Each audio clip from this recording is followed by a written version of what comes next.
Right, Lucy. You're not very happy at the moment.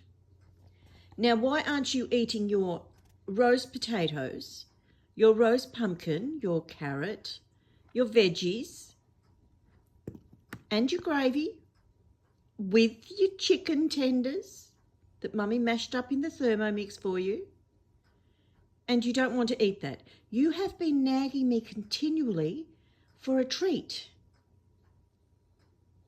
Lucy, you've got to eat properly first.